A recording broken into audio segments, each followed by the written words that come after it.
Hi, everybody, and welcome to Elden Dogs, your favorite podcast about Elden Ring and ancient dragons and that pot boy we love so much. Yep. I told you, I said I wasn't going to cry this early in the episode.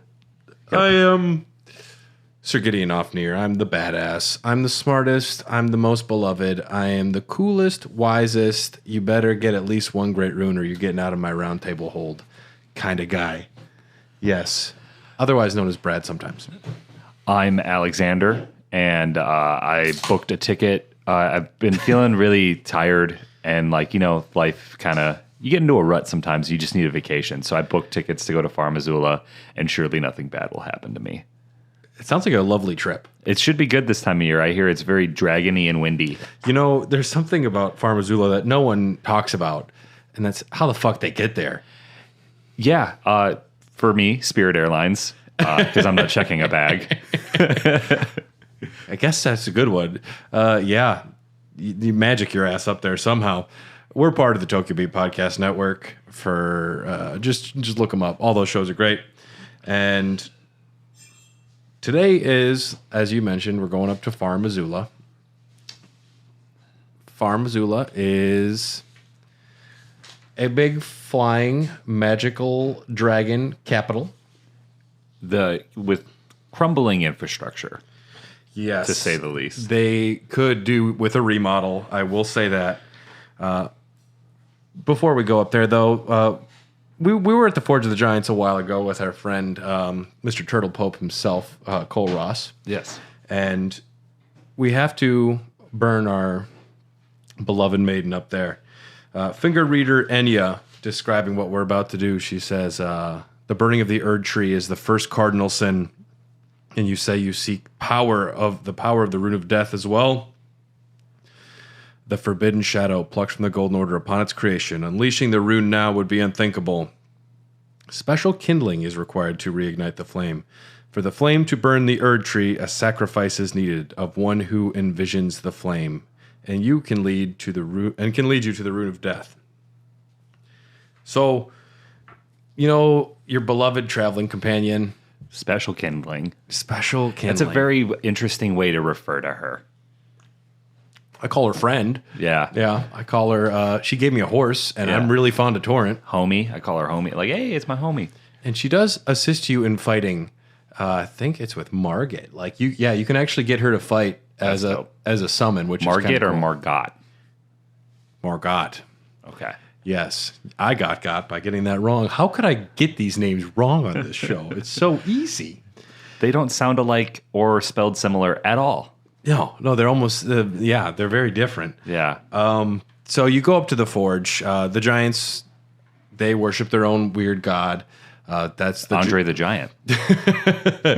Dude could drink 50 beers in one fight. He could hold 15 golf balls in one hand, allegedly. And a giant eyeball in his tummy.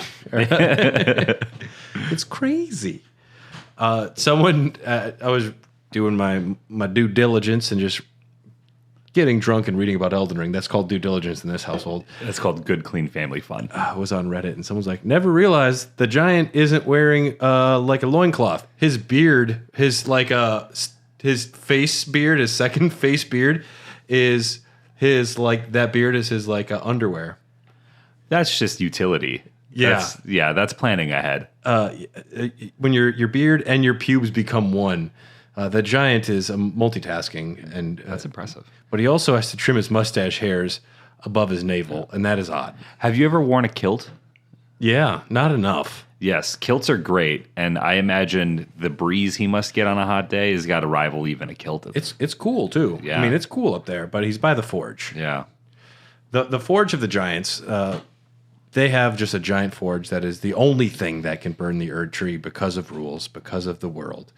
And the only thing that can get it lit is a maiden, or there's another way, but if you rest at the forge, Melina will come forward, and she says, I have long observed the lands between. The world is in dire need of repair and death. Let's fucking send it up, bro. And I'm like, you got it, bitch. Yep. You got it, bitch. Yeah. It's the kind of relationship we have. Yeah. She Hop likes on in there. Yeah. I just fucking sparted her right in there. This is Elden. And then she says, "Let me rest my hand upon you, but for a moment." And so Melina stands up. She looks at the Erd tree, and the flames come out of the forge to her, and she starts on fire. And when she lights up, the tree lights up. And she turns back to you all like still burning, and she says, "Thank you for guiding me here. The one who walks alongside flame shall one day meet the road of destined death." That last sentence is also the description of the blade of calling, which is Marika's weapon. Her body goes limp. The maiden is sacrificed, dying for the sins of everyone to save the world. Wink, wink. Jesus much? He actually winked. Yeah.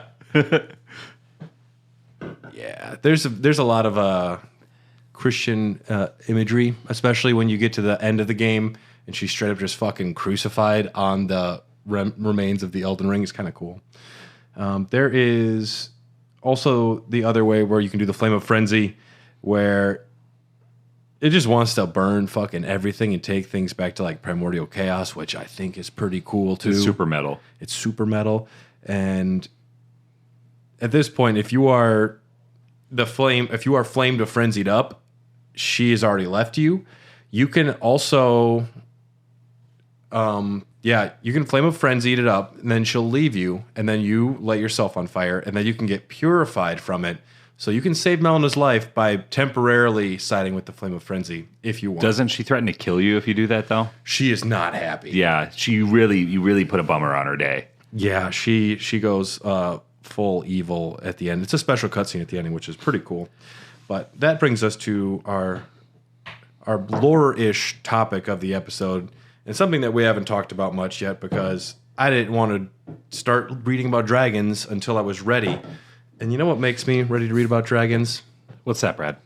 Dragon's milk. Now, this is a bourbon barrel-aged stout. This is, of course, from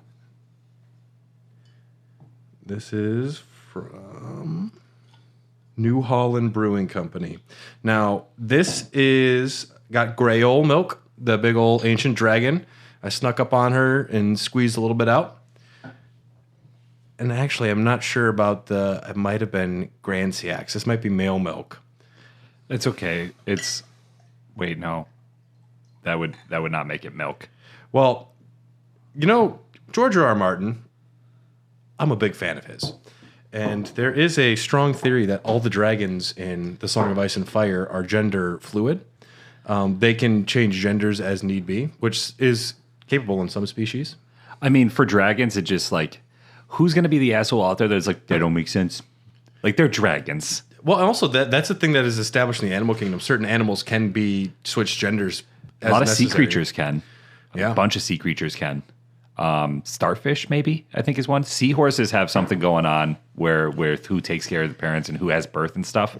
I don't know if they switch, but I remember there was something when I learned it. I was like, oh, that's cool. And then I forgot it. Yeah. All I know is they're not horses.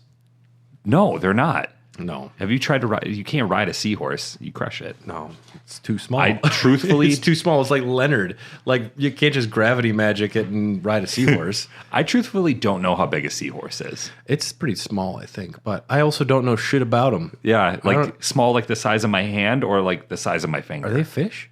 No. Dude, I don't know, man. Please write in. We have lots of questions on this. Okay, so the dragons. The ancient dragons, which are different than the modern dragons, they ruled in the prehistoric era before the Erd tree. They had their own outer god. This outer god could be related to the Greater Will. It might be the same god. It might not be. But this is where it gets a little confusing because they've said before that Godfrey was the first Elden Lord. But they've also said that Placidusax was the Elden Lord before the Erd Tree. So I think it's maybe just like this is the first president of the United States, and there was like president of England, different terms. But I think it just might be like a term of the overall kind of leader. I think we also get biased narration or storytelling depending on who we're learning stuff from in this game throughout the entire game. It could be because who tells you that it's Godfrey? Is that something you read or is that told? I can't remember. A lot. Yeah. He's referred to as First Elden Lord quite a bit. Trying to piece together the timeline or how this all makes sense is primarily your job because I'm not good at it, even while I'm playing the game. I love it so much. So I am. It's amazing how much stuff I can keep up in my old noodle here as Sir Gideon Ofnir, and I don't know anything about the real world. I'm an electrician. I just go to work sometimes like I don't know what I'm doing. Man, Bach was a seamster. His mother, though, I wanted to. I was like, whoa. Yes, they had their own outer god, and Dragon Lord Placidusax. That's how I'm going to say it. that sounds great. It sounds good. Yeah, Placidusax. It was. They were originally going to do Nutsacks, but That's just, they didn't understand, like, we're going to make fun of that. in Assassin's Creed Odyssey, they actually have testicles, and that made me happy. Yeah, testicles. Placidusax was the Elden Lord, the first Elden Lord in these times, a powerful ancient dragon with 5 heads.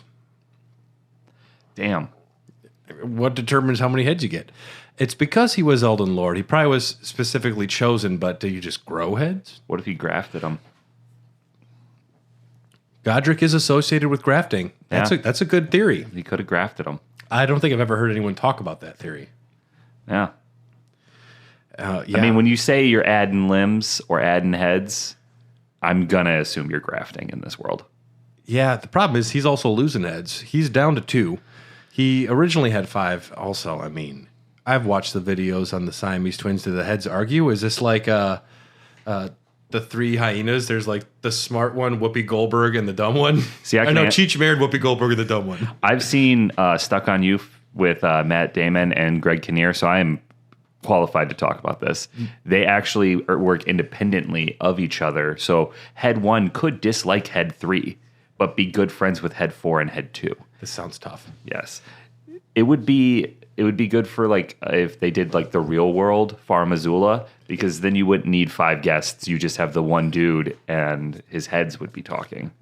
Yeah, so if Placidusax had to sign the contract, would they have to relinquish control of the right claw for each head to sign? Because Yeah, I think so. did you know in Stuck on You in the opening, there's a hidden ghost?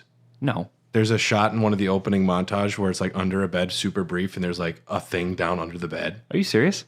Look it up. It's I'll have to fucking look weird. that up. I love that movie. The seat of the Dragon Lord is Farum Azula. I've heard it pronounced many ways. That's how I say it as well. I've been saying Farum Azula for so long now, you can't correct me. Yeah, it doesn't matter. Yeah. It's fantasy shit. Ancient dragons, like gray bodies resembling stone, they have 4 legs and 4 wings inlaid with gold, distinguishing them from their lesser descendants. Ancient dragons are immortal. They breathe fire like their lesser counterparts, the modern dragons, but can also wield red lightning. It's like ancient humans used to be badass and make fire at night and hunt things, and now we use Uber Amazon Eats. Prime Yeah. and Uber Eats. They used to have fucking gold wings, humans, and now we're just like, I don't know how to change my tire. Yeah, I panic. I'm just constantly panicking. I'm calling Ancient Dragon Dad. Yeah. So I was going to go over some of the ancient dragons. We've seen it a lot, actually. Grand Sax attacked the royal capital. His corpse is the one that's still across Lane Dell. Yeah. After the attack, the tree sentinels had an epiphany. The only way to protect the Erd Tree was to become dragons themselves. That's some weird cultish thinking. You know, that's like what Kevin Durant did. He couldn't beat the Golden State Warriors, so he's like, I must become a warrior. Now, that's a sports the reference that championship. I don't get. Yeah, well, somebody's going to get it. If you can't beat them, join them, is what I'm saying. Thanks for getting it. Dread Fortisax, we fought him down there. Defeated by Godwyn in the battle of the Dragon War. And then they became friends. It led to the founding of the Dragon Cult in the capital. When Godwyn became the Death Prince, Fortisax fought long and hard against the death within its companion. The victory was never achieved. He became the undead dragon we fought in the dream. There's Lanciax. Now she's cool. Sister of Fortisax. She was able to take human form to commune with the knights as a priestess of the ancient dragon cult. Ancient dragons can be human. That's wild. Like they can shapeshift? She can be human. And she went and got a little action. Then you have dragon god hybrids. It'd be like Donkey and the Dragon. Maybe? I'm a dragon, Shrek. Of all the knights, Vike the Dragon Spear was the one Lensiax loved the most. So I guess she might have loved a few knights. We don't know if that's just like, I care about you, but she really loved Vike. Vike's the guy on the cover, right? Yeah. Yeah. Yep. That's cool. I like that little bit of lore. I didn't know that. Yeah, and this episode we're also going to run into Vike got to the top to the forge, and then also another character we'll run into later also got there. The Draconian race at the start of the game could be the offspring of ancient dragons in human forms interbred with regular humans. They have like black skin, like dark, I guess charcoal looking skin is how I would describe it. List of modern dragons, there's a whole bunch. Borealis, the freezing fog, decaying Enzykes, flying dragon Agil and Grail, glintstone dragon Adula, Smaragd, Elder Dragon Grail, the mother of all modern dragons. She's the big old girl who doesn't fight and is there just to be a rune farm for the start of the game. Thank you for doing your service. Thank you for your service. I'm going to bleed the fuck out of you. So, the dragons were living happily in Farum Azula. And at one point, the outer god flees. We don't know if why they flee. Placidusax, though, resolved to await the return of the god at his seat situated at the storm beyond time. Okay. Lots to unpack. So the ruin's greatsword that we get earlier says it came from a ruin that crumbled when struck by a meteorite, hinting that an Estelle might be involved. My headcanon. There's no for sure answer. Some people are way out there with it. Farum Azula, to me, where it's located on the map, like you can see it. So it's definitely in the real world. It's not you're entering a dream state. You're not like in the mind. Some people are trying to say it might be like another dimension. And I think there's maybe like pocket time spaces in there. But you can see it. And when you're in Farum Azula, you can look back and see stuff on the main map. I think there is some Doctor Who timey-wimey bullshit going on. Yep. But it is definitely a place that exists relative to where we've been. And it's definitely in a state of decay. Whereas I think at one point it was probably, fairly opulent. And my belief, which is just for me, is that it's where Radahn's battlefield was, that giant empty spot, is where Farum Azula originally was located. Oh, that'd be cool. There is architecture on the ground there, which looks like bridges, which led somewhere, which is the same architecture as Farum Azula, as well as the chapel for the beast clergymen is the same building type. Don't they have a painting that you can find on the battlefield by one of the pillars that kind of looks the same in Farum Azula? Yep. Yeah. So to me, it really matches up, and that's super open down there, and it seems like Farum Azula would just slot right in. Yeah, I'd never thought about that. To me, what convinces me is just like all those pillars look like they puzzle pieces, they kind of go together. And the dragons are all situated. There's like a bunch of them right at the end of that landmass there because they probably can't make the big flight up. Yeah, that's wild. Yeah, that's my belief there, but... At some point, Placidusax loses 3 of their heads. I forgot my wallet today, so I know how that goes. So you feel pretty naked. Yeah. He's like, oh, fuck, where'd I put that head? But you make the most of it. Yeah. I'm going to take 2 heads. I'm going to buy gas and change on my way home. Oh, no. You can borrow a 5. Due to Placidusax's absence, though, because he just goes... I don't know how the best thing is all right, God's gone, so I'm going to go to my bedroom and it's timeless, so I'll be fine, but I'm done. He just checks out. And the ancient dragons then become the lesser modern dragons we see today. Grail becomes, like I said, the mother of all modern dragons, it appears.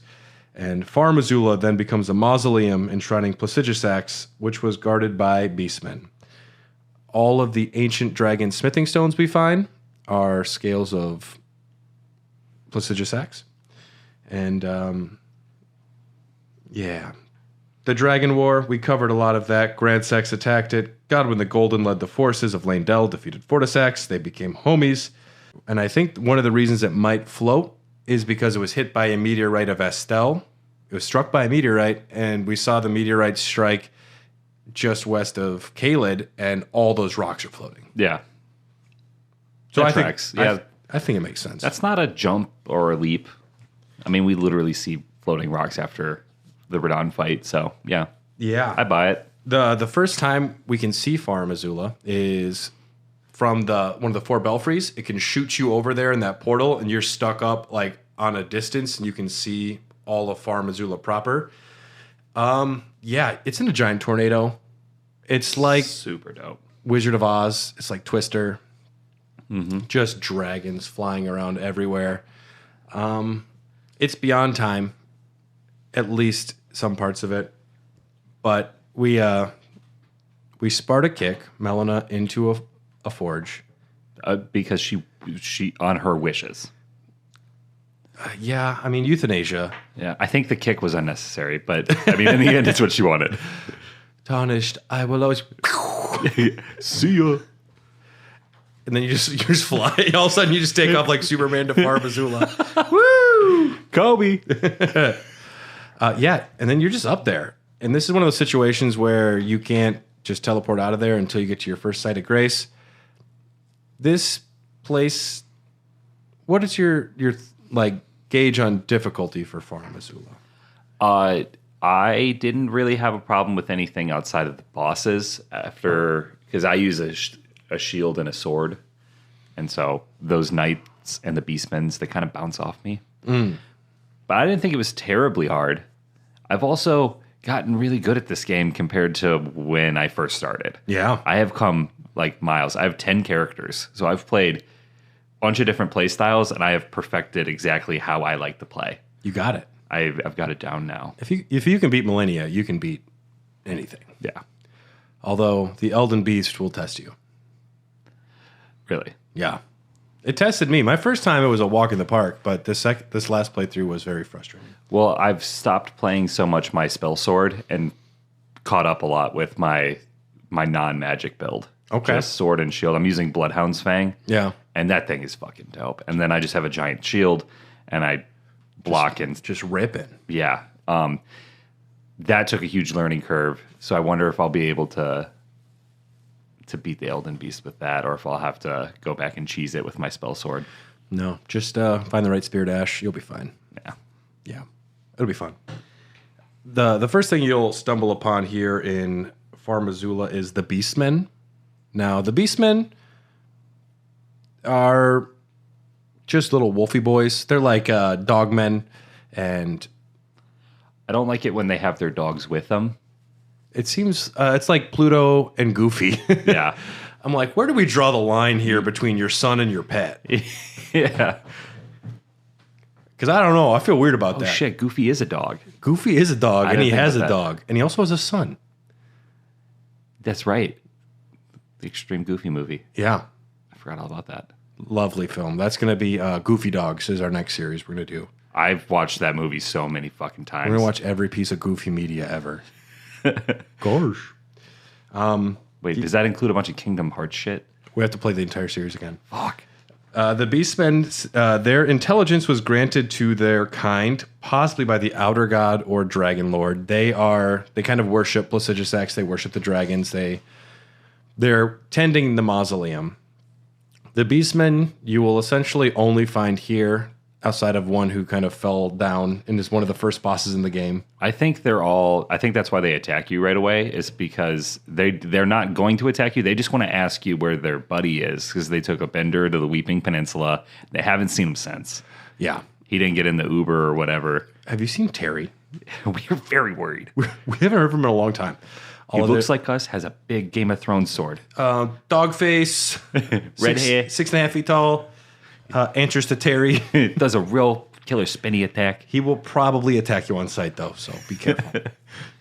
Yeah, the Beastmen, we don't know a ton about them, but we can infer something. So there are other beastmen as well. There is Blythe, who is a beastman. There is Malekith. So they can also be different things. They can be like, handsome, wolfish, waifu, or husband foo.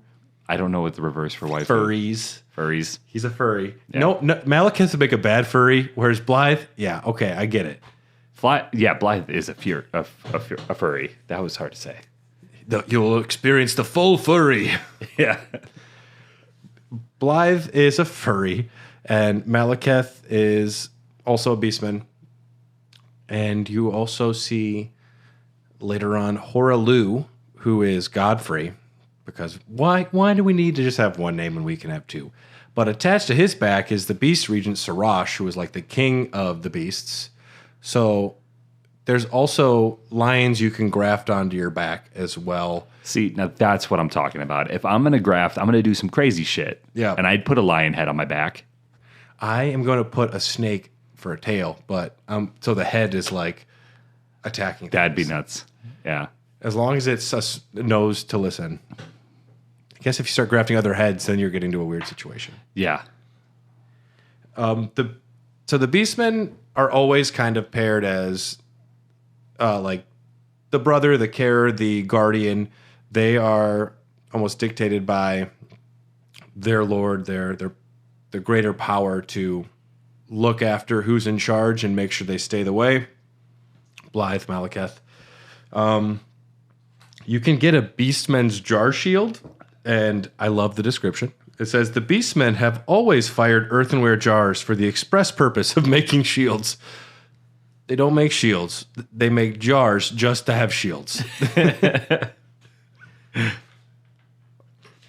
Okay. They're taking the long way. Yeah. I don't know how to make a shield. I can make a jar. And then you break it. What do you do with the bottom half? I don't know. It's a tiny shield. It's you keep your toys in it. Yeah. Yeah.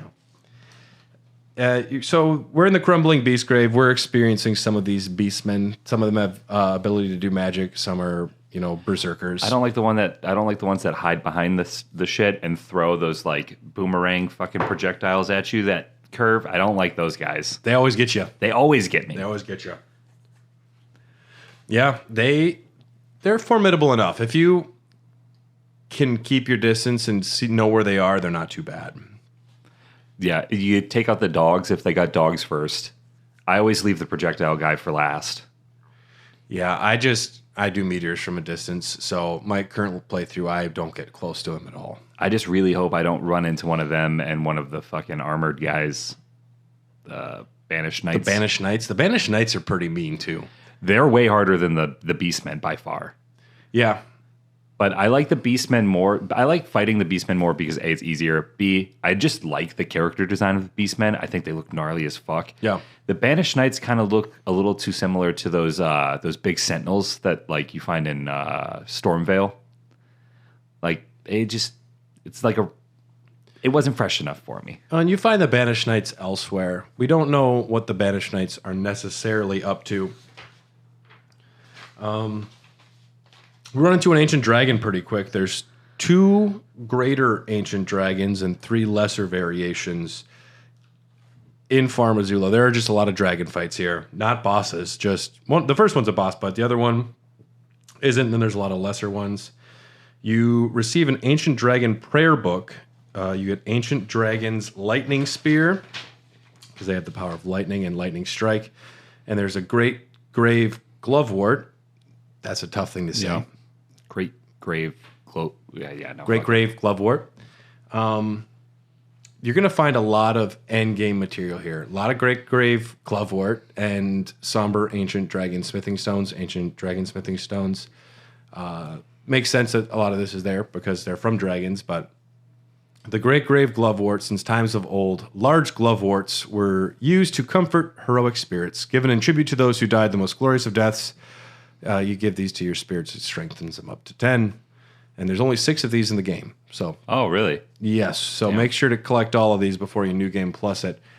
Then there's this really weird section where you can go not towards the main path, and you can find a bunch of worm faces. Did you go down to the worm face area? No. Good.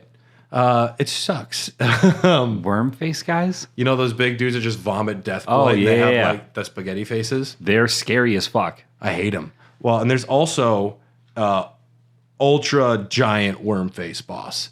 So there's tons of little ones, and they'll all fuck you up pretty quick. But then there's one you have to go all the way out to this like little pond area, which is way off the beaten path, and it's a monster. I have never gone close. I will use arrows from a distance the whole time. Use all my arrows. I use all my good spells. It is tough, and it only drops 6,800 runes, and it pisses me off to no end. What is the point of it then? They treat it like a boss, and it does nothing for me. It's you get the Glovewort Picker's Bell Bearing, which is good. That's good if you want to do a New Game Plus. You start off with the ability to get all of those Gloveworts from the merchant early on, which is cool, but... So that's the real prize for beating him then? And you don't even have to beat him, I don't think. You just go... I think it's just underneath him or past him. Damn. Yeah. Also, Deathblight has gotten up here, and you'd say, how does Godwin's Deathblight reach up to a flying fortress in the sky? And it's because Malakath has been eating Deathroot. Just fucking slow down there, Gronk. Everyone knows who you are, dude. I'll find you more. Tom Brady loves you, Gronk. Yeah. That's a sports reference to Gronkowski. You did really good there. Yeah. Thank you. That was great. I nailed it. Right in, everybody. Say Brad did a good job. You can go the other direction, though, to the Tempest-facing balcony. Another great Grave Glovewort. Somber Stone Miner's Bell Bearing will be here. We mentioned the Banished Knights. These knights are different, these Banished Knights, in that they use Dragon Communion incantations, which means they've been eating the hearts of dragons. So they might be here hunting dragons to get more dragon hearts to attain more spells. That's the best theory I could come up with of what these Banished Knights are doing, since they are using Dragon Communion. I don't know. You have to squint your eyes and stretch things sometimes. Yeah. I don't like these guys for their Ash of War, that fucking spirally attack that they have. The spinny wind one. The spinny wind one. Yeah, that one fucked me up. They're tough. If you take them for granted, they don't need to hit you many times to take you out. And when I'm playing, because I played like 90 hours of this game on the PlayStation 4 just as a spell sword. So On the 4?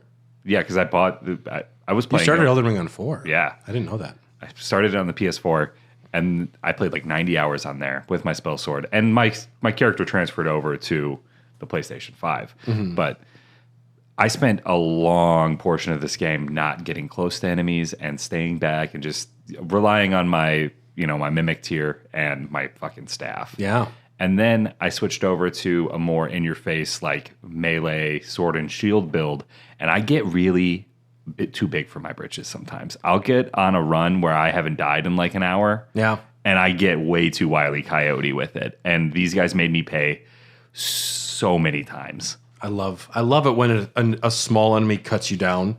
It's humbling, and it also infuriates me to no means. It just reminds you are playing Elden Ring still. Yeah. Like, fuck you.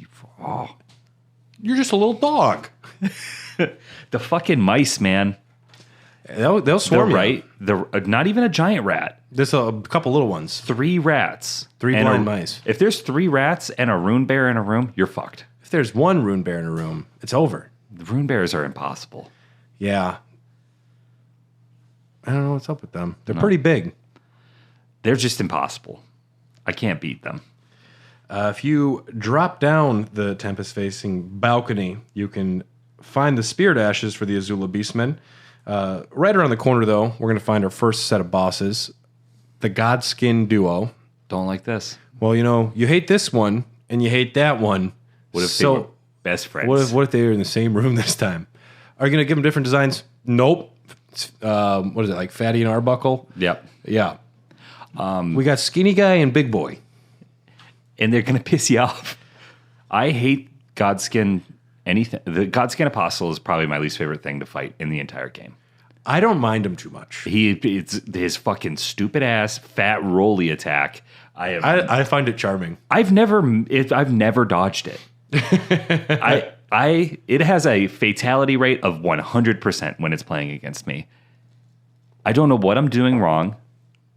You need to hide behind something. He maneuvers around it. He is like death in taxes. He is what does Thanos say? I am fucking what's the word? Inevitable? Yes, he's inevitable. Yeah. He's a constant. He is a canon event. Yes. It will fuck you up. And then you get his little lanky friend in there, and he's easier to manage. It's the big guy that Well, the gives me problem is trouble. both of them then together. The only good thing is they have a shared health pool. So I don't have to kill both of them twice. But if you kill one of them, it comes back. Yeah, so I ended up playing a game of ping pong where I tried to kill the little guy, the skinny guy, as fast as possible so I could just focus on the big guy. Because I knew I wasn't going to kill him. Well, and there is a famous trick to this battle. The godskin apostles are one of the few bosses that can be put to sleep. Did not know that. So if you have your Saint Trina's sword or your arrows, you can get one to sleep, and the other one, you can just focus on the one then. How long does it sleep for? 60 seconds. Jesus Christ, that would have been great. It's pretty cool, huh? That would have been so good. It's also, single shared health bars are weird to me. It makes sense maybe for certain boss fights, like the double minor Erdtree spirits. But this guy, you're just two different dudes. Why are you sharing a health bar? Can I just choose to share a health bar with you? Yeah, that doesn't make sense. I'm glad because I'd probably still be stuck on this fight if they had separate health bars. Oh, yeah, that'd be double the health. Yeah, that would be impossible. Wouldn't be any fun. I mean, for the fact that I'm a pussy in this fight, I am thankful it's there. But it really should have two because they are both formidable in their own right. And I fought two gargoyles way back. Where was that? Was that underground? Yeah, before you take the coffin ride. Yeah. If there was ever an Elden Ring amusement park, there would be a coffin roller coaster. Oh, for sure. Or it'd be a log chute. Yeah. Yep. Oh, that'd be so fun. It'd just be perfect. I just wrote it. Yeah, and then you get a photo with you and your hands up and all the splashing. And then there'd be people walking around dressed as the godskin apostles, and everyone would hate it. Yeah, because it would be like the T-Rex costumes, where it looks like the guy is riding a T-Rex, but it's just inflated and he's standing inside of it. I love it. It would be like that, but it'd be like a bodysuit. I wish there was an amusement park.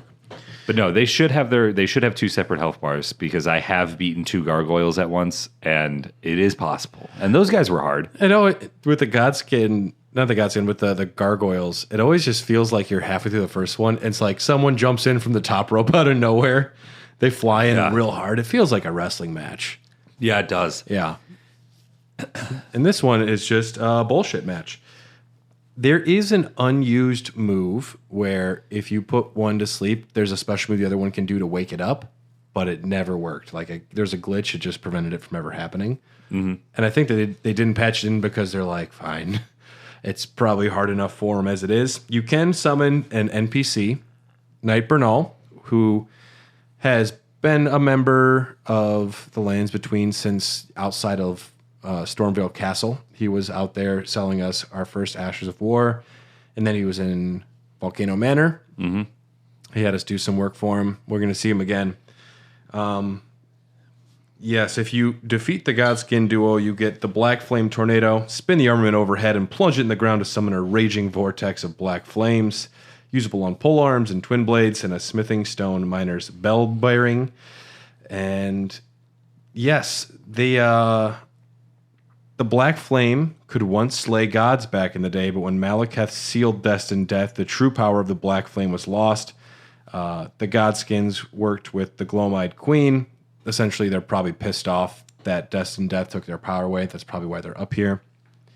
If you return to Hugh at this point, there's unique dialogue for him. If you return to him after the Godskins and before Malekith, where he says, "Use my masterpiece to slay a god. That is all I have lived for, and my promise to Queen America, but do me a favor and look after the girl. I can't hold on much longer." And then he says, "Allow me to call you this just once before it ends, my lord, for that is what you are." Damn. Because, yeah, he loses his mind once death is released. So that's his... If you have a chance after defeating the Godskins, go say hi to Hugh. He has his, farewell speech he gives you. I can do that as soon as I get home today. Because, yes, on your current guy, you haven't beaten No. Malekith. No. Had a lot of time, Tyler. What are you playing? Baldur's Gate 3? No, I wasn't playing anything. I got really sick. Yeah, you did. Yeah. When you're sick enough where you can't play video games, that's bad. Yeah, well, You had the hangover blight. No.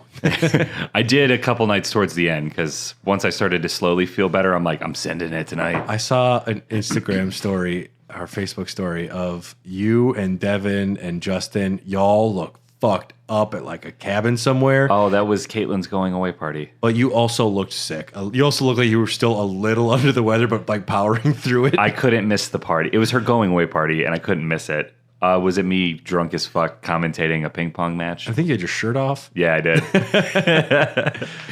You had the drunk blight there. I was commentating the first ever barn door open Oh, because we were in a barn playing ping pong. well, that makes sense. No one got the barn door open joke. I don't think get we it. were all too drunk. You know, like your flies down.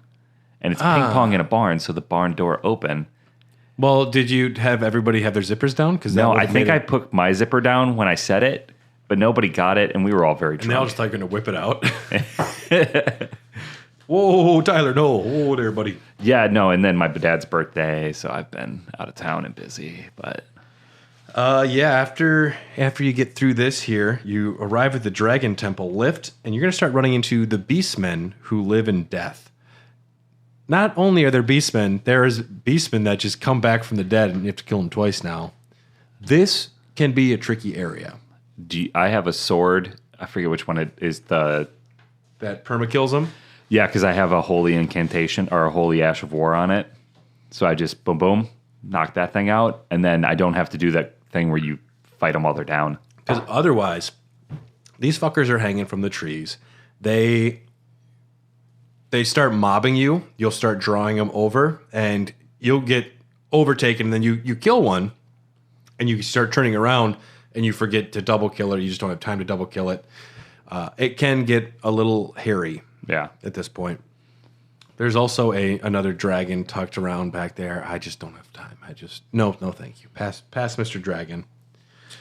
And next to the dragon, though, if you run as fast as you can forward, and then just run away, you'll get the golden lightning incantation from a teardrop scarab. Greatly increases lightning damage negation for caster and nearby allies. It was used by the Knights of the Erdtree during the assault by the great ancient dragon Grandsax and the bitter war of the ancient dragons that followed. So we're going to take a quick break to hear from another amazing show from the Tokyo Beat Podcast Network, and we'll be right back to discuss Iron Fist, Alexander.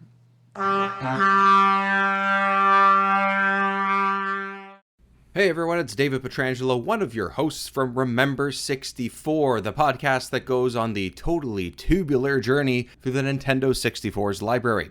Join us as we dive into classics from Nintendo, Rare, and into the early days of polygons and 3D worlds. Yes, we're covering it all from top of the charts down to the dingy basement and everything in between. We may even find a few hidden gems. Ooh, intriguing. Remember 64, only on the Tokyo Beat Network.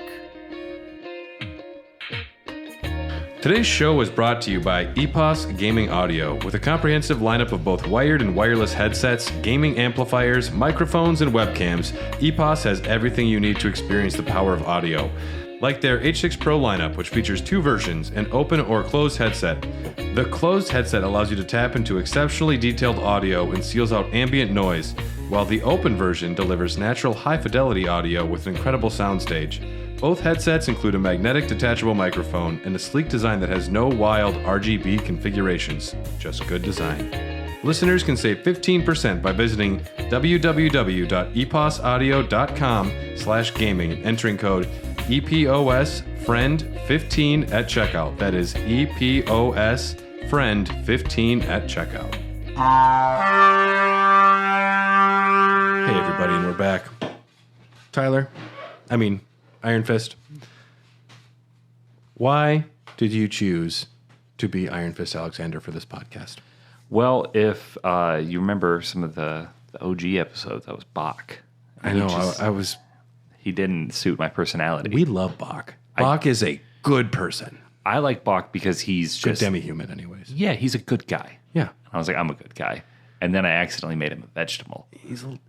He needs to have more belief in himself. He doesn't really have a backbone. I don't like to use the word pathetic. He's pathetic. Yeah, he gets turned into a bush. Yeah. Like he starts off as a bush, and I was thinking, it's like, Tyler, you went for the bush. He was the first character I met, so I was like, I like this guy. And The bush with mommy issues. he didn't try to kill me. And Bach is a good guy. We like Bach. But Iron Fist Alexander, the first time you meet him, Yeah. he's stuck in the mud. Oh yeah, he is. And you have to beat him to get him out of it. You have and to he's give him a very- good whack. Yes. On his behind. He just felt good natured. He felt pretty. He seemed like a cool guy. Yeah. He wasn't trying to kill me. Also, that's the bar is very low for what makes a good person in Elden Ring. But when I learned what's going on in his guts and how heavy metal that is, Yeah. I was like, yo, that's. His motives are. He just wants to be a great ass warrior. He wants to be a great warrior. He wants to prove himself. You can even catch him like spying on his own village later on, and he said, "Oh, I wouldn't go down there. I can't come back until I've succeeded in my mission." He's ashamed that he's not stronger. He's relatable. He's funny, Yes. and he's one of your only like true friends in the game. Yeah. So after I realized who I was dealing with when I met him, I was like, I'm going to switch my name to Alexander Iron Fist. Iron Fist Alexander. Yes. I think that it might be both ways, but I think Iron Fist Alexander. I've used them interchangeably. Me too, but yeah. I think Iron Fist makes a good surname. So Alexander Iron Fist, in my mind, is how it is. Alexander the Iron Fist. Yes. Mr. Iron Fist. Or you can say belly full of 50 fists. Hell yeah. Yeah. I'm eating everything that's going to make me stronger. I also like characters that just have a very singular objective. Like in Elden Ring, it feels like a lot of people are like doing the Muhammad Ali thing where they're like making you look at the left hand so they hit you with the right. My mother sent me to recruit people for the Volcano Manor, but I'm a lizard woman and maybe born of Datakar and I don't know. Ah! Precisely. Whoa. Hi, I'm tarnished. I just ran from a lobster that shot like 400 miles worth of missiles at me. Can you get my necklace back? Someone stole it.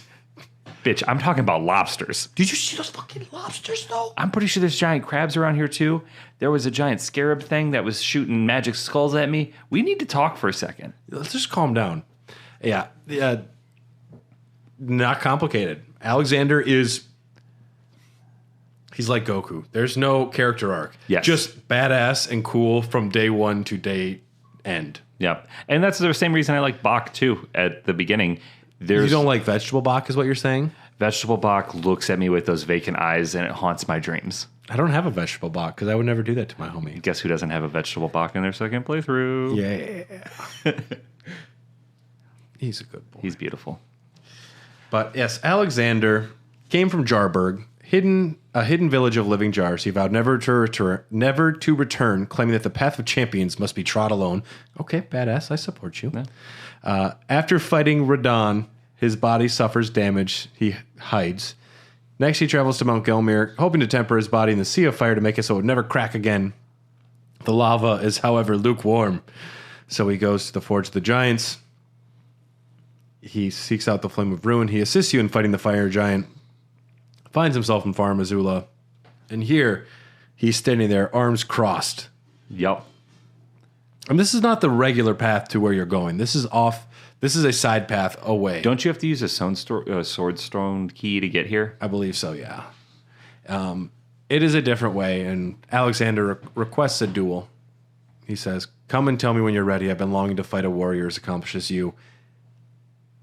He kind of knows that he watched you beat the fire giant. He knows what he's signing up for. I think this is a lot more of him ready to be done with his quest than it is. It's also gassing you up because he's a homie too. And he's like, yo, you are super formidable and very good at fighting. I would love to challenge someone like you. In the back of his mind, he knows this is the end. And he wants to go out like a badass, which probably he didn't expect to die in 2 hits from me. Super sorry, bro. Did you hit him with that like cannon thing that you got on your one character? No, I didn't use the Sword of Night and Flame. I just did like 2 dodge rolls back and just did like 2 meteors and it got him pretty quick. poor buddy. After the battle, he says, as I suspected, victory was impossible. This vessel was found lacking. But the great Alexander lived as a warrior to his last, and he laughs 4 times, and he fucking explodes everywhere. I thought, because he has like his fist in the air as he's talking, I thought he was going to like crack his shell. Like I thought he was going to punch himself in the chest and explode. Yeah. But he just explodes. Both are pretty super metal. Yeah. And to me, it's like in Vikings when one of them's going to die and they know they're going to die and they're like desperately reaching for their axe so they can go to Valhalla because you have to die with your weapon in your hand. Yeah. It was like, kind of gave me like a parallel to that. He's like, yo, I've got this fucking warrior's death. Let's go. I love it. If you died when we said, oh, I didn't expect that. Oops. Whoops. I killed my friend. I did prepare something for Alexander's final moments here. Oh, geez.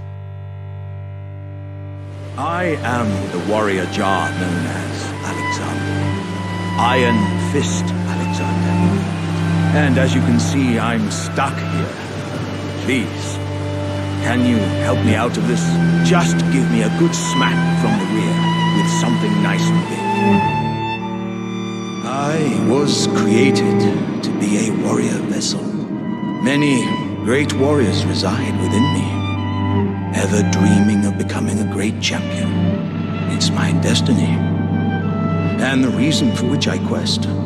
It is my ordeal, you could say.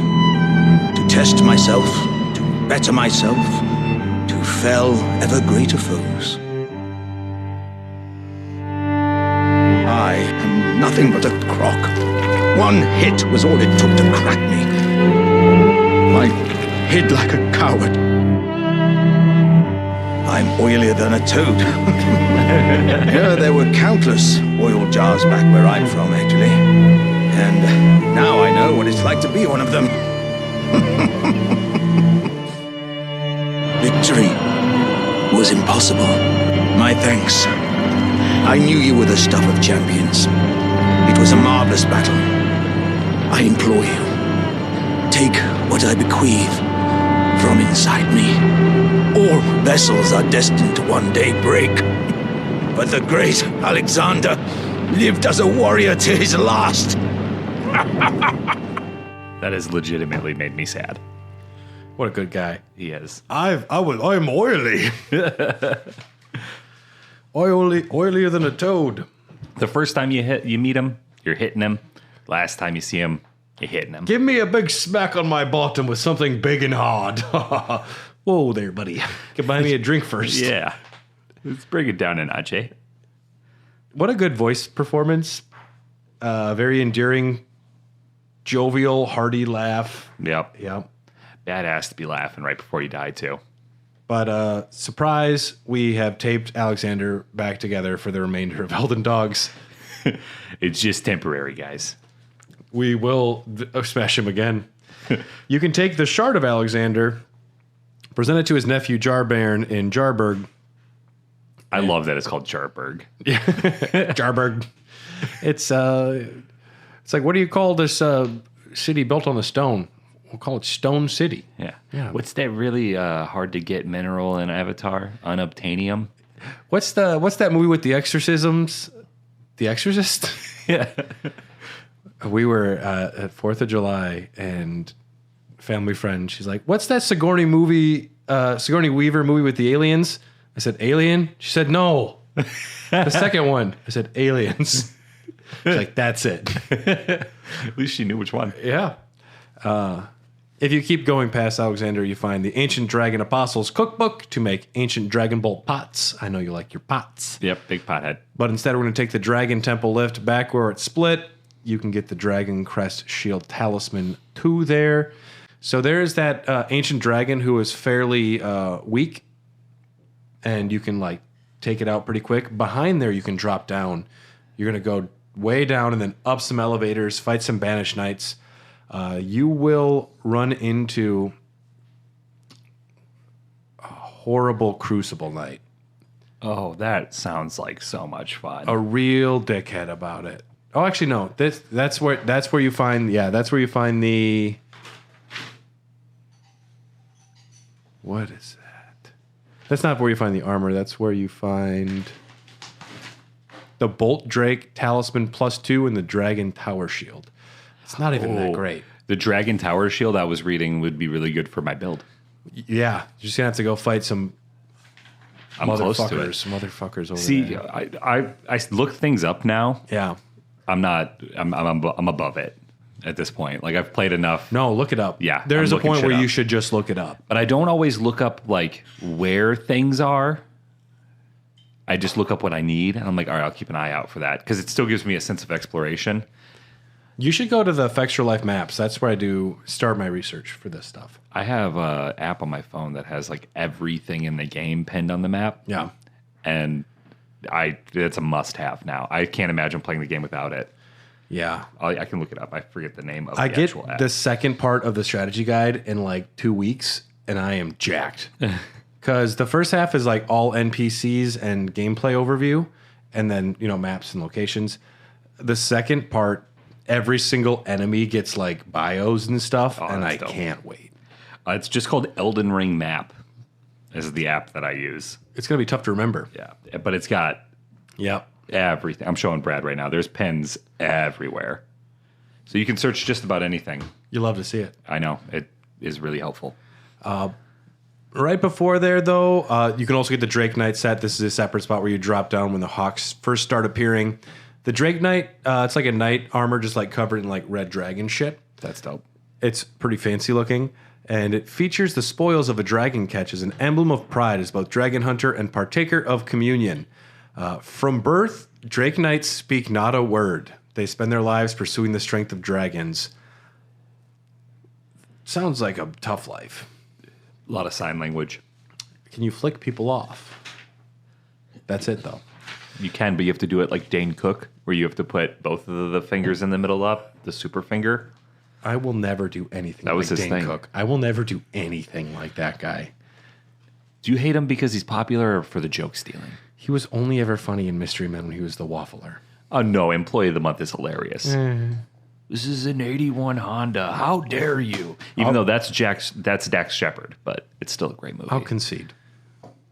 But I'm not happy about it. Yes. If you keep heading past that dying dragon, there is an extremely missable major boss. Because if you're not looking to jump off the map again and looking for this little spot at the edge, which you won't be because beastmen are fucking you up, you'll miss it. There is, though, a spot. You go to the edge, you can jump down. You follow these little, like, hoppy steps down. And your character, thank God the Tarnish knows, because I wouldn't know to just lay down on the fucking ground and it just yeets you off into a storm somewhere. What? Dragon Lord Placidusax. You have to jump down, and is it a cutscene? And then, yeah, you get to a spot where you hit, like, triangle. It says, like, lie on the ground. And then your guy just lies on the ground. And you close your eyes, and then you wake up somewhere else. That's ridiculous. Yep. You're pulled into the strange tornado, possibly time or dimension travel to the heart of the storm. Now, where you go down versus where the battle for Dragon Lord Placidusax is different, I'm pretty sure that because the site of grace is in the center of the storm, but where you go isn't. So it yeets you over there.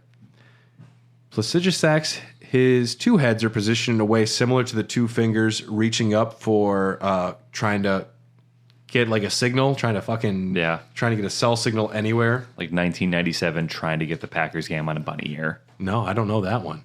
Yeah, that was my dad like moving the antennas, trying to pick up a Packer game in Arkansas. That's tough. Oh yeah, it'd be like a Monday night game though, so we could actually get it. Placidusax has an unused model. The battle's happening. At one point, though, there's an unused model with one of the heads cut off, suggesting you might have cut off one of the heads during the battle.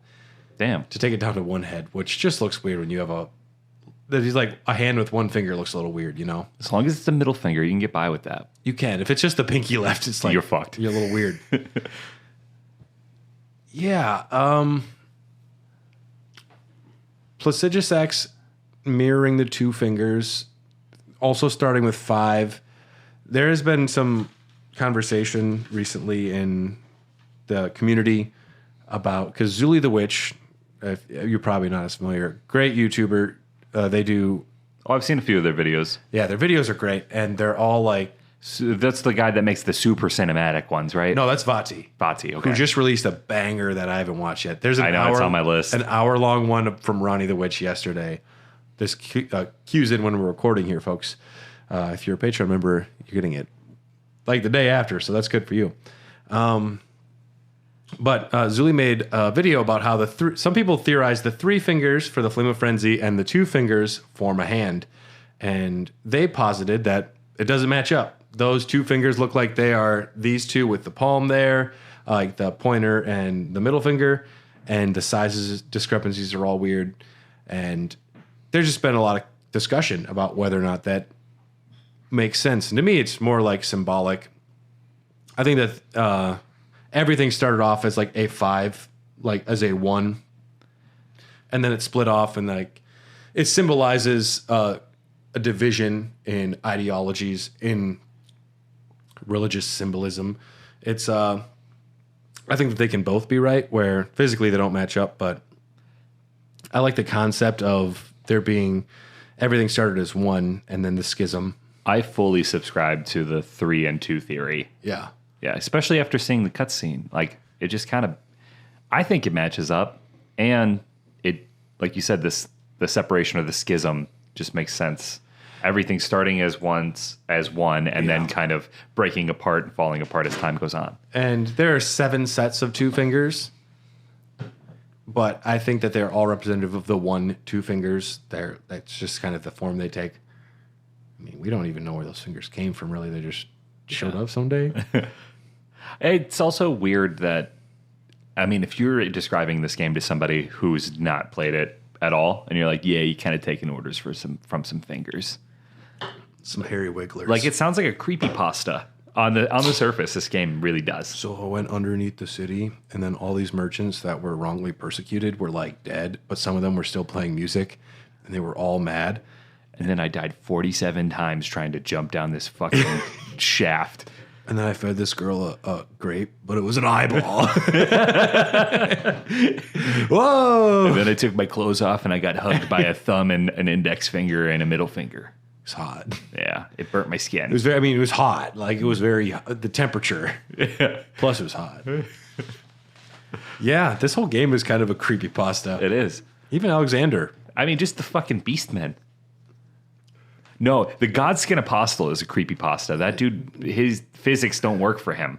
And, I mean, they're wearing the skin of slain gods. Yeah, that's pretty heavy metal. Yeah, but it looks like Jeffrey Dahmer's apparel, you know? And now from the Ed Gein collection, we have the Godskin Apostle duo. This one's wearing his mother. That is an actual nipple belt, folks. Made from 35 god nipples. You see, he grafts it on a little wiener on the side there, too. The attention to detail. The attention to detail is amazing. Yes, you kill Placidusax in the most epic arena in the game, possibly. It's like the Colosseum in a lightning storm. You get the Remembrance of the Dragon Lord. You can get the Dragon King's Craig Blade, a heavy... I think I just showed my Wisconsin. Craig or Crag? Craig.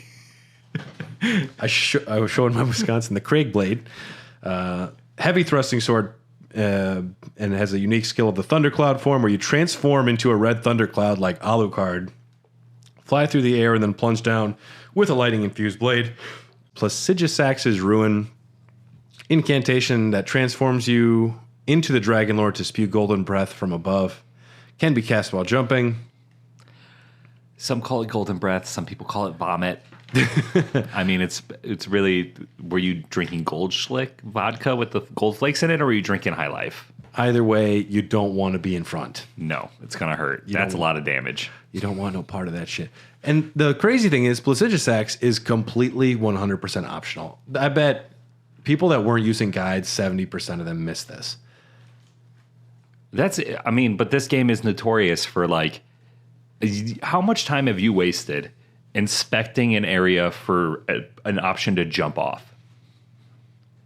Like the Weeping Peninsula, I think I did a full lap around the edge of that map. I mean, discounting the beach, obviously, because there's nothing there. And I walked around the beach too. Yeah, I just killed all the dead guys for runes. It's interesting the way those guys just walk back and forth. It's like, what are you trying to go to? Yeah.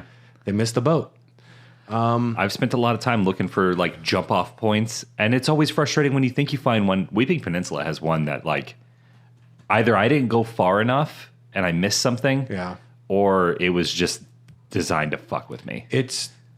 That's when online mode does serve a purpose, because there'll be messages up at certain cliffs and you'll walk up there and it says, Wait, do you play an offline?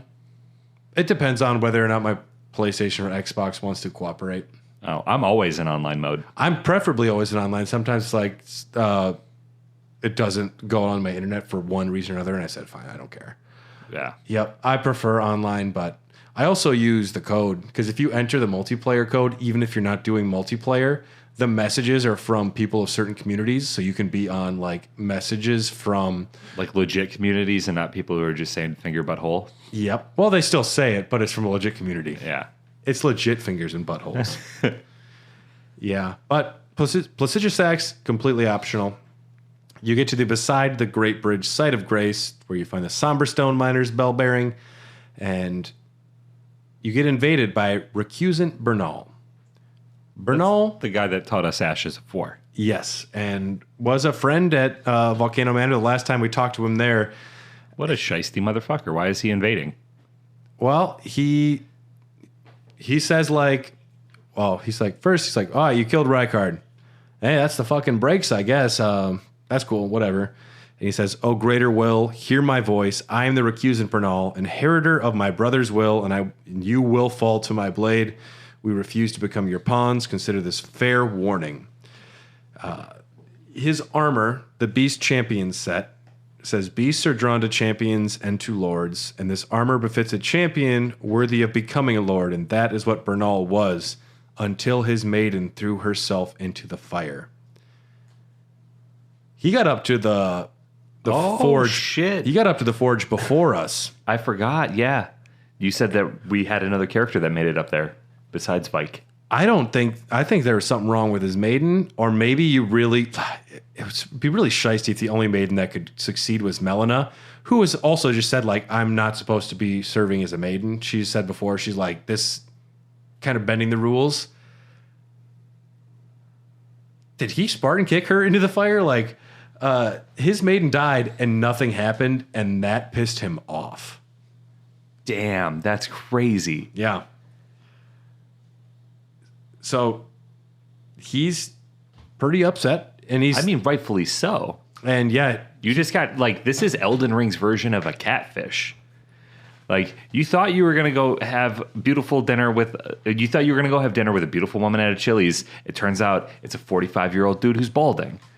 and then the he's service like, was bad. Yes, and he's like, oh, this is really awkward, but like, I'm not actually Vanessa. I'm not speaking from personal experience. Hi, I'm Vanessa.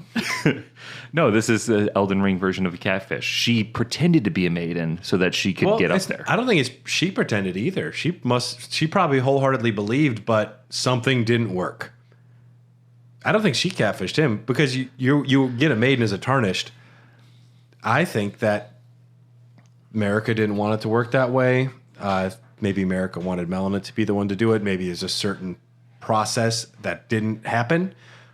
Whatever happened, she went in the fire and it didn't work. That's just a big bummer. And that seems like it must have happened before he before he went to Volcano Manor. I think he went up there and she went in the fire. And he's like, "What the fuck?" And he went down. And that's when we meet him, like, west of Limgrave. Maybe, yeah. We don't know all the answers, but it says until his maiden threw herself into the fire. You defeat him here. He's also carrying the tool, the Blasphemous Claw, which informs a lot of lore here. It's a slab of rock engraved with traces of the Rune of Death. This can deflect the power of Malekith. It's kind of like a parry for one boss fight, but it says, on the night of the dire plot of the Black Knives, Ronnie rewarded Praetor Rykard with these traces. So Ronnie at least told Rykard, like, yo, I'm about to go in there and this is happening. Should the coming trespass one day transpire, This would serve as a last resort foil. She gave Rykard this ability to help fight Malekith if everything else failed. So Ronnie and Rykard were working together, and Rykard passed, so Bernahl's up there using this to go fight Malekith. Bernahl at this point is on a mission to kill God. We're on a mission to kill God. It's like, this is one of these things like, Bernahl, if you had talked with me, we could have fought Malekith together, bro. Yeah, like we align. We could work this out. We're working for the same goal here, man. I wish there was just one button like talk it out. Yeah. I'd hit the talk it out button every time. He also drops the Devourer's Scepter, which is a great hammer. It's a scepter in the shape of a serpent devouring the world. This weapon will one day become the very symbol of the Lord of Blasphemy, one of the legendary armaments. It's not anything like that serpent blade that gives you HP back on hits, right? No, it's just symbolic of Rykard letting a snake eat him. There's some things like, I get it. Your religion rationalized something. Just say, oh yeah. Everyone come in my room quick. Check this out. The snake's gonna eat me. I've seen Anaconda. I don't want anyone to get eaten by a snake. I saw Angelina Jolie's dad die in that movie, and it was not pleasant. What's his name? I was just thinking. It'll come back to me in a second. J-Lo and Ice Cube survived, so that's good. It's never going to come back. I've lost it. Nope. And it has a unique skill, Devourer of Worlds, where it charges the scepter with magic and strikes it against the ground to steal HP of all nearby enemies. So that's pretty cool. Damn. And wait, it steals HP? Yep, when you use the skill. Oh, so it is the serpent blade that you get when you're going up to the Altus Plateau. If you take the long way, Yeah. it gives you HP back on hit. Okay. And it's also related to the serpent. So that's weird that they did that twice. Serpents give you HP back. So repetitive. This game sucks. I know. Also behind Bernahl, you'll find the Old Lord's Talisman, which extends durations of all spells by 30%. Pretty dope. John Voight. Hey! John Voight. Dude gets eaten. Yeah. And then he gets spit back out later. Yeah, that's the gross part. And he's still alive. I can't believe I just pulled that out. It's because George Costanza buys John Voight's car in Seinfeld, and I just watched that episode. Have you seen the YouTube video of Puss in Boots in Elden Ring? No. It's pretty good. There's also Monty Python and the Holy Grail in Elden Ring now, too. I did watch a guy, he beat the game as quick as possible with each starting class. But his character design was Sonic every time. Horrible. Horrifying. Gets the goat roll technique? He should, yeah. No, but Samurai won, obviously. Obviously. Yeah, you have a great... He doesn't change your starting weapon or anything. It's just like base. You can level up, but you can't change gear. I come from the rare school of gaming that believes Sonic doesn't need to be in every video game. I know that's a hot take. I'm only one, but and if it wasn't bad enough that you fought ancient dragons, godskin apostles, banished knights, beastmen, placiduous sacks, crucible knights, as you fought Bernahl, you fight all these things. Also, there's a draconic tree sentinel at the front door of the final battle. Because you know what? Why not? They're like, fuck them. You know what? Fuck them. After the great ancient dragon Grandsax attacked, the sentinels had an epiphany, the draconic tree sentinels.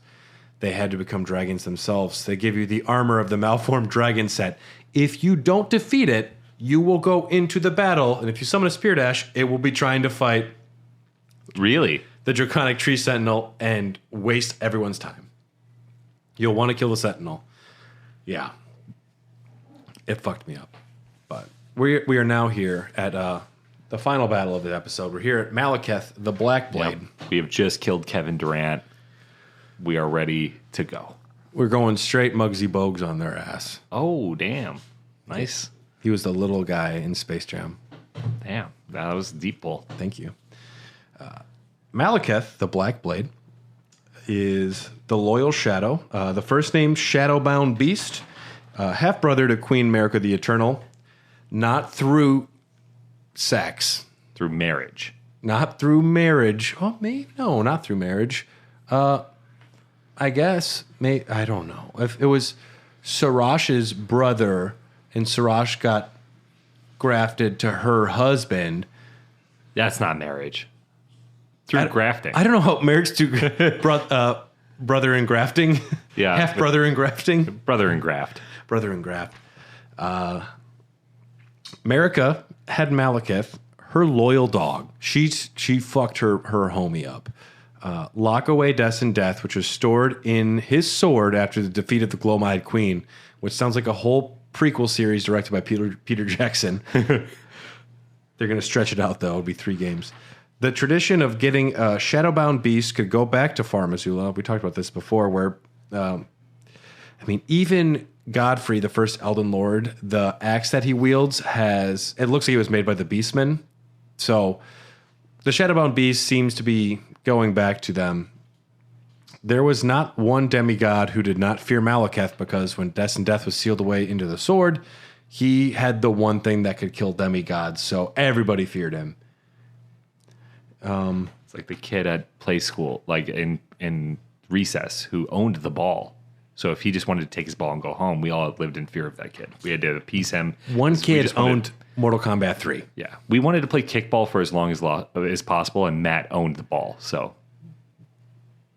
No, Matt was safe. He was safe. It's yeah, okay. He's good. No, I saw it. He made it. Okay, Matt, you're good. Yeah, he's fine. Yeah.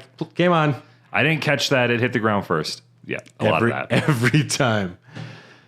Everyone feared him. He also led the Black Blade Kindred, the living gargoyles with the weapons made of corpse wax. We talked about them earlier. The Night of Black Knives happened. Malekith had Destined Death stolen away from him. He feels horrible. And so he changed his name to Garank and moved to Idaho. He began seeking and eating Deathroot to try and stifle its spread, the one thing he can try and do to redeem himself. He feels like it's his fault, when really Marika, I'm going to say it, Marika was involved in orchestrating the whole thing. We'll get to it in a second why I believe that's the case, but he's been trying to correct a mistake that wasn't his fault since before the Shattering. Super tragic.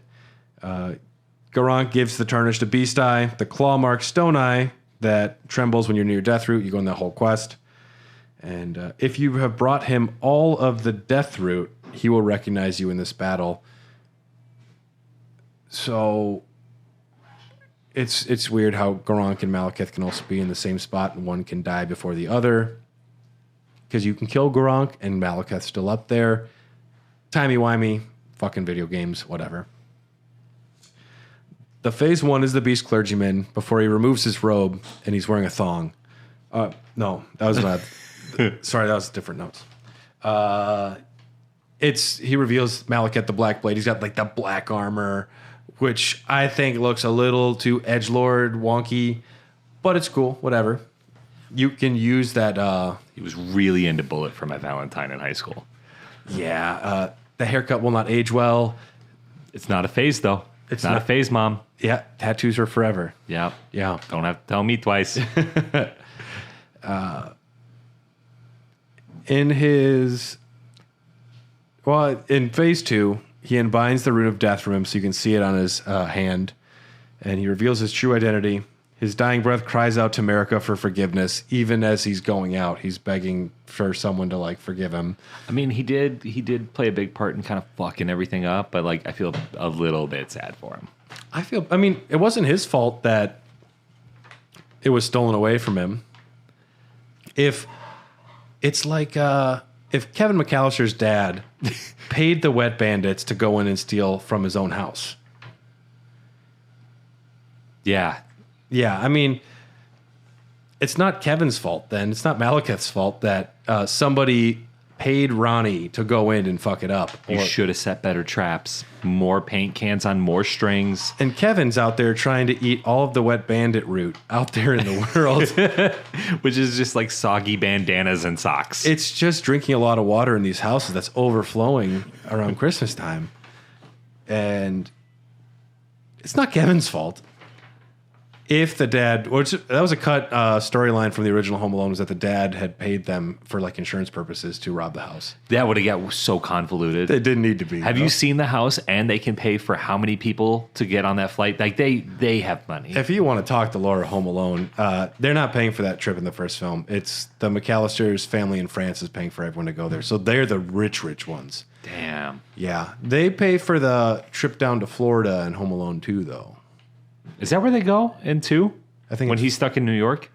I believe it's it's Florida. Because it would be tougher to go international flights and miss that. Yeah.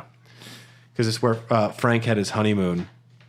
And he's like, it looks better on our honeymoon. Yeah, that's true. But yes, you defeat Malekith. The Rune of Death is unbound and enshrouds the lands between. This allows the impenetrable thorns to finally burn away. The remembrance of the Black Blade, it says he was a shadow-bound beast given to his Empyrean, Marika. Marika's sole need of her shadow was a vessel to lock away Destined Death. Even then, she betrayed him.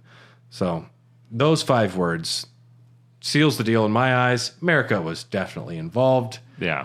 She betrayed him. I think it got out of hand. I think she was super pissed when they killed Godfrey. She probably was hoping they'd kill like a Godric or someone. Yeah. It's like, we have Godrics and Morgoths. We're lousy with Mogs. And you go for...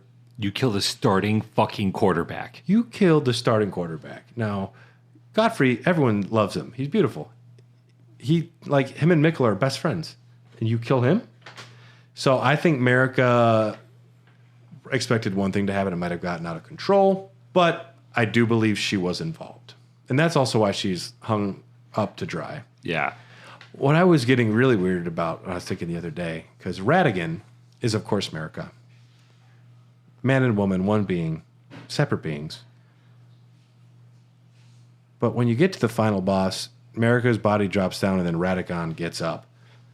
And I'm like, but Ratigan also went and moved to Liurnia and had a wife and kids, but Marika was somewhere else. It's just weird to me. Like starfish, they were cut in half, and then they can just meld right back together. I just said Rachel back together. It's an Animorphs reference that a lot of people won't get. But I don't. How do they split up and just go have separate lives and come back together? But they do. The remembrance, you can get Malekith's Black Blade, which once harbored the power of the Rune of Death, a sad shadow of his former glory. It is the unique skill of Destined Death, set free the remnants, plunging the greatsword into the ground to summon a myriad of blades. In addition to dealing immediate damage, reduces enemies' maximum HP, and wears it down for a short time. And the other option, the incantation Black Blade, where the caster creates an illusory black blade, then leaps forward to deliver a spinning slash that emits a wave of light that can be followed up with one additional attack. This blade was once imbued with Destined Death. Destined Death is back on the world. And so my brain is also like, all right, so why can we still die? Or why can we still die and come back to life if Destined Death is out there? We still have... We'll talk about this in the next episode. But when we talk about the Ashton capital, we will discuss it because... We had a very sad farewell today for Alexander. We're going to have a less sad farewell for Gideon. I did run into that spoiler. Yeah. I didn't know that was going to be a thing. Yes, because, spoiler warning, Tyler hasn't beaten the game once yet. No. I did slow down as we caught up to Elden Dogs, and I'm kind of playing along with it, which has been nice because it's kept my intrigue of the game going, and it allows me to play other games like on side still, because we've played a lot of games since then. I'm so sick of Assassin's Creed Odyssey. I love it, but 100 hours is excessive. I did play a lot of PGA 2K23, the free game of the month. They should add more letters to that title. I know, it's not a mouthful enough. 2K23 LOL edition, where it's all big heads and fat models. It's a lot of fun, though. And Spider-Man. Everything needs more. No, there's not a Spider-Man in the game. I'm sorry.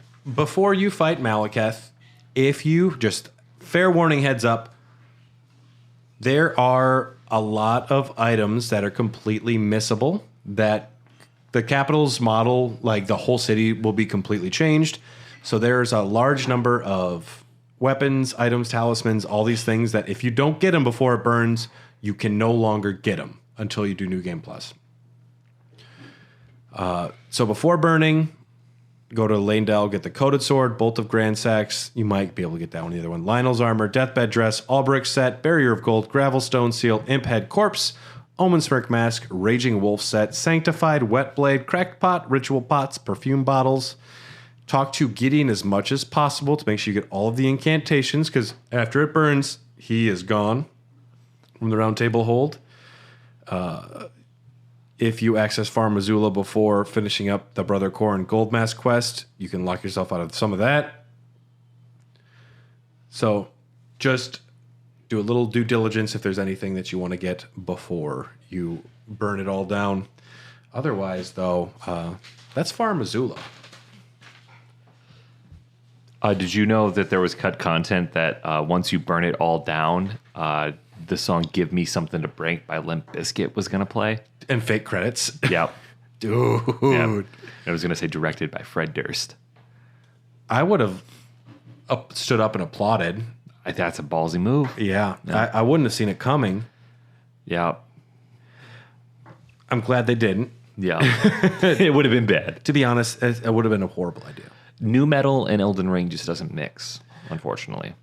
So I do have this horrible idea in my head. And I think the humor is so thin that if you don't get it, it will be the cringiest, worst video ever. So back in the day, I used to watch a lot of Halo videos, like highlight clips, and people would always put like Stained and Disturbed music to it. Naturally. And it was pretty cringy. And so that song, Seeing Red Again. Oh, yeah, by Red. Yeah. Yeah. What's it called? I don't know the name of that song, but Seeing Red Again. I believe it's by the band Red. Wow. My thought was I'm going to make a Radigan like Seeing Red Again. And it would be like Radigan attacks just like cut to the music. And there'd be like freeze frames where like the image spins and like goes like distorted in red or like zooms in. That would be great. And it would just be like how Radigan is the ultimate like hero in my eyes. And I'm like, I think 10% of people might think it's hilarious, and everyone else would be like, this kid is the dumbest guy ever. And I'm like, no, trust me, this is really funny. But you should definitely do that. Seeing Radigan. Seeing Radigan. I like that. Yeah.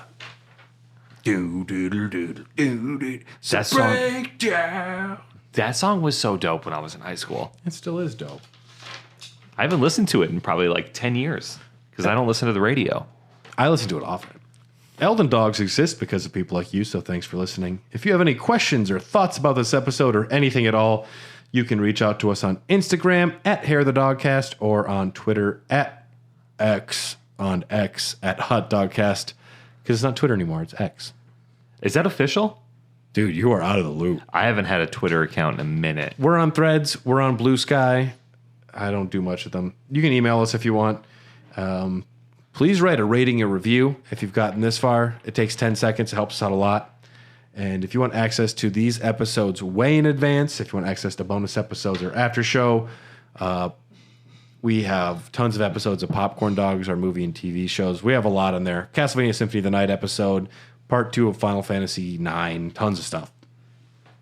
Join us on patreon.com/hairthedogcast. Thanks to executive producers Festering Fingerprint Phil, Jordan Hoslow, Sorceress of Blood, Blackguard Big Brian, Malekith the Black Blade, and Rykard Kristinek. And we're a proud member of the Tokyo Beat Podcast Network. Check out all of the other amazing shows. So this was number 21. Elden Dogs. I want 25 to be the episode where we discuss the endings. And I think that'll be its own episode. So we have one more episode where we want to discuss the Ashen Capital. We talked about a multiplayer or PvP episode. There will be a multiplayer, and I think it'll be / speedrunning episode. Yeah, that's a good move. And so we need one other episode to do before endings. I was considering a couple of options. Maybe I'll do a poll on Discord. I was thinking like Magic Explained episode where it describes the histories of incantations and sorceries and kind of lumps it all together, plus a big sell and love fest.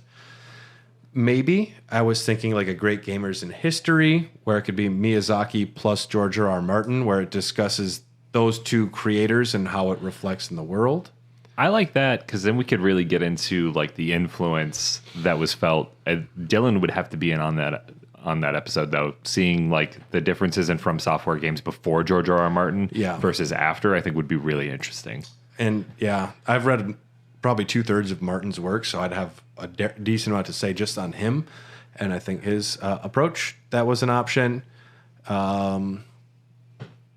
Yeah, there's going to be after 25, I want to do an endgame guide where we can discuss Deathrite birds and armors and drop rates. We're getting to the end, though. I mean, we have one more place to go into geography-wise to look at. Otherwise, we've done the entire map.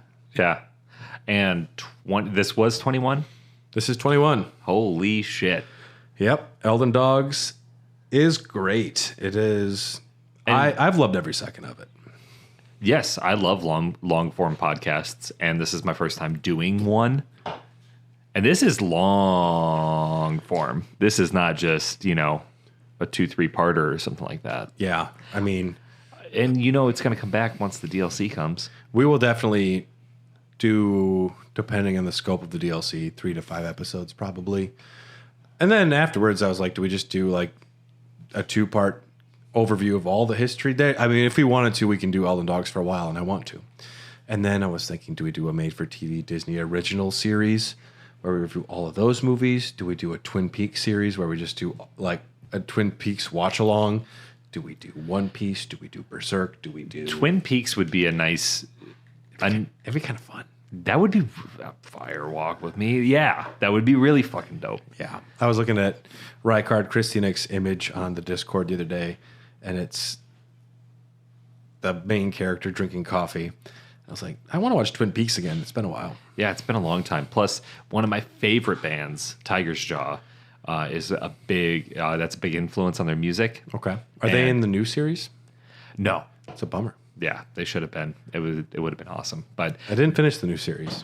They have a bunch of lyrics that pertain to Twin Peaks, and they reference it a whole bunch. Yeah. But we're going to be doing the Ashton Capital, and then I want to do like a multiplayer / speedrunning episode. Speedrunning would be cool because when we were at GDQ, we did see... Did you stay up for it that night? Yeah. We watched some of it. Then we went to a party. Yeah. Oh, yeah, that's right. We did go to the party that night.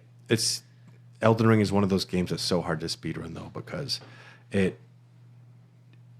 what they're doing is breaking the game and glitching the game, and you're opening the game to break down. Yeah. All of that being said, thanks for listening. We love you guys. I think up next we will do the Ashton Capital, and then we're going to do a couple of side episodes before we get to the endings, and then we'll go from there. But yeah, Farum Azula in the books. Yeah. You know what? No farms.